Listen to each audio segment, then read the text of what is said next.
and today on Storytime with Orion, we're reading The Beej, a fanfiction between late Daniel Sexbang Alvadon and, how do you say his last name? I don't know. Ninja Brian. It's about Ninja Sex Party. Um, so, I now present to you The Beej by Ninja Brian. Chapter 1. I've never done this before, at least not with another man, said Danny as he entered Brian's luxurious penthouse apartment overlooking Central Park. The smell of pure, undiluted testosterone was nearly overpowering, although Danny was determined to continue through towards what he imagined would be the most intense physical pleasure he had ever experienced. Brian just nodded and motioned Danny towards the trapdoor to the Beejatorium. It was going to be one hell of a Tuesday night. Chapter 2. Danny opened the trapdoor, only to reveal a staircase covered in the finest velvet, leading into the darkness below. The strains of Passage to Bangkok wafted through the air, played by the stereo system on Brian's private helicopter, which was stationed just outside the window to the apartment, hovering, waiting. Danny began to head down the stairs, but quickly stopped when he realized that Brian was no longer behind him.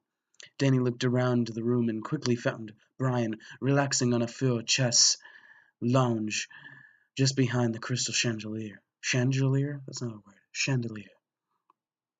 Slowly applying layer upon layer of his vanity brand of lip balm, transient decadence. Now it was Danny's turn to beckon Brian, who put the cover on his lip balm and placed it prominently in his front right pocket, so that the outline of his hard, cylindrical plastic case formed a delicate protuberance visible through the waist fringes of his professionally tailored leather pants. Brian fixed his gaze on Danny, slowly rose up out of the chase, and playfully, yet brusquely, pushed Danny down the stairs in a way that was initially not cool, but gradually became cool. As Danny tumbled down the velvet, a sly smile crept across his face as he realized that his evening was about to be one thing, and one thing alone. Him. Chapter 3. Next, darkness. Danny awoke suddenly. He could not tell how much time had passed. Perhaps only seconds, but possibly hours. Although Danny's eyes had not yet adjusted to the darkness around him, he could sense movement. The stench of man's sweat assaulted his tender nostrils, much in the same way that he would soon have his junk assaulted by Brian's eager, probing mouth. He could still faintly hear Rush playing in the darkness, but the song had moved on to a live version of Tom Sawyer, which the band had played at Brian's celebrity-filled 35th birthday party held on the international waters of a chartered yacht captained by supermodels. As his limbs brushed against the 500 thread count satin velvet sheets, Danny realized that he was in Brian's custom-made, solid oak bed. Somebody must have gently placed him there while unconscious, and although he had no memory of the event, Danny appreciated the tender way in which he had been tucked in, stripped of all his clothes, given a full-body shave, rubbed down with white rose petals, and patted dry.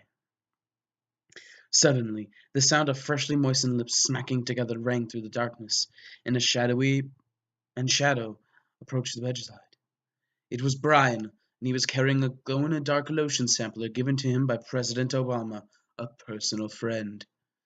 "I see you're already hard," winked Brian. "Good. You'll be needing that." Chapter 4. Slowly, yet violently, Brian placed his perfectly manicured right hand on the sheet covering Danny, and ripped it off the bed, throwing it so that it landed perfectly folded into a pile next to the extensive collection of erotic Grecian sculpture Brian had acquired on one of his many all-expense paid trips to Europe. Brian squirted an inappropriately large amount of lotion onto his velvety, grabby palms. Danny softly moaned with anticipation, boredom, or one of his many other irrelevant and uninteresting emotions. Brian brusquely slapped his lotion-filled hands on Danny's hairy, unflattering thighs, and slowly began to rub in small circular motions while whispering the lyrics to Journey's song, Any Way You Want It, which Brian had ghost-written by himself with no help. As Danny's thighs got moister and moister, Brian's hands worked their way up to Danny's poorly maintained man-bush, and just as Brian was about to take a one-way trip to Sacktown, he paused. "It is time!" screamed Brian, slamming open his mouth onto Danny's erect and unimpressive penis. Danny passed out from pleasure, terror, nobody cares, and so it began. Chapter 5. 10.3 million years later, Danny awoke on the surface of Gorpinus 4 in the hashtag butt system.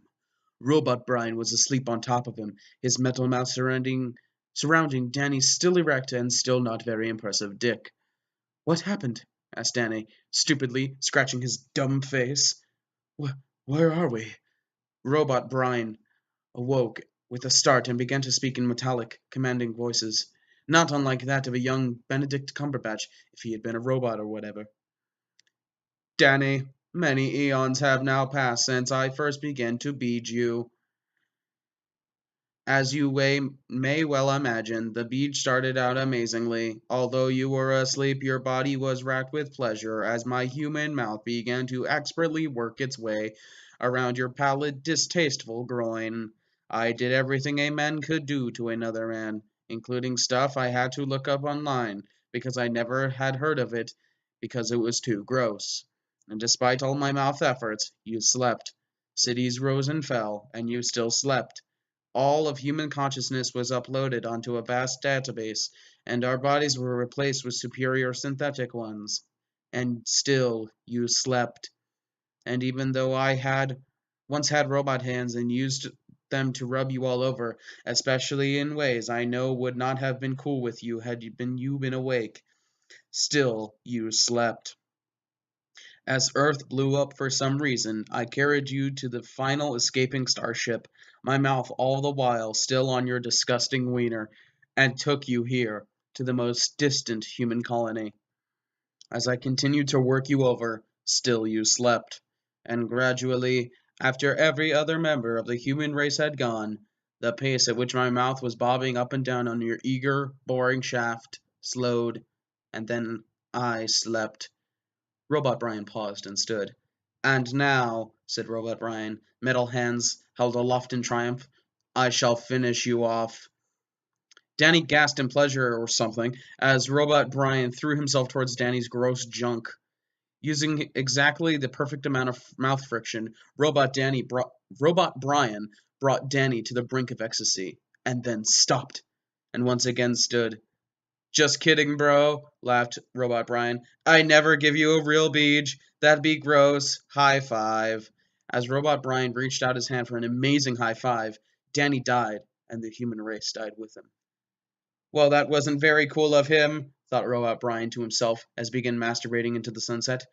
"That wasn't cool at all." The end. I hope you enjoyed your time with me today.